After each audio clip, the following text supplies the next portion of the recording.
وسلم جو آگے آئے تھے اس میں فرمایا کہ تمہارے دامن پر، یعنی کہا کہ نبی کی بیویوں تم نے اپنی زندگی جو ہے نا احتیاط سے گزارنی ہے. تواڈے کول اگر گناہ ہویا کوئی تو تہن ڈبل وہ سزا لگنی. قرآن آخیا ڈبل سزا.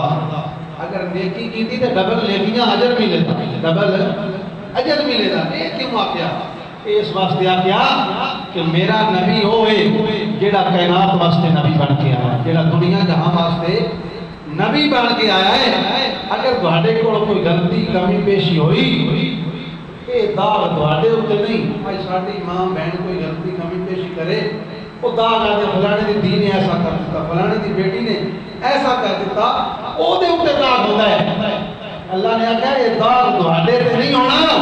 اگر تواڈے تے کوئی دامن تے داغ لگا، تواڈے کول کوئی غلطی ہوئی، یہ تواڈے تے داغ نہیں ہونا، میرے محبوب تے ہونا ہے.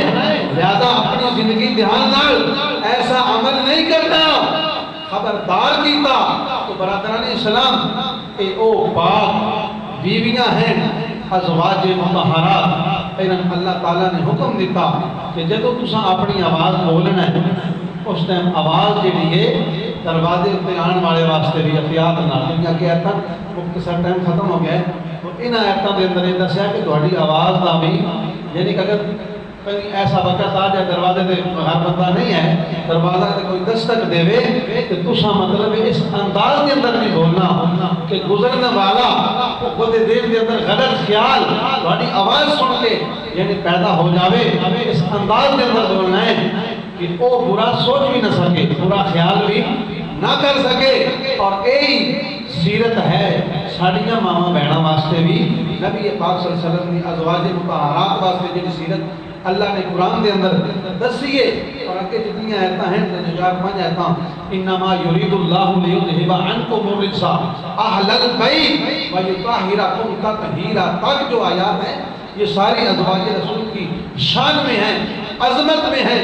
تو یہ پاک مائیں ہیں جو نہ صرف تیری میری مائیں ایک ہیں، اور یہ وہ مائیں ہیں جو کائنات کے ہر مومن کی مائیں ہیں، جو ہر انسان کی مائیں ہیں. تیری میری ماں کی ہم اپنی ماں کی توہین کریں لوگ کہیں گے کہ بڑا برا ہے. یعنی اللہ اس کا رسول بھی کہتا ہے کہ اسے جنت نہیں ملے گی جس کے ساتھ اس کا ماں باپ ناراض ہے. تو جس کے ساتھ جس کی ناراضگی ازواج رسول سے ہے، جن کو امہات المؤمنین کہا گیا، جن کو مومنوں کی مائیں کہا گیا، تیری میری ماں کے بارے میں برا خیال ہاں اولاد سوچے تو بندے کو بڑے غلط لفظ بولتے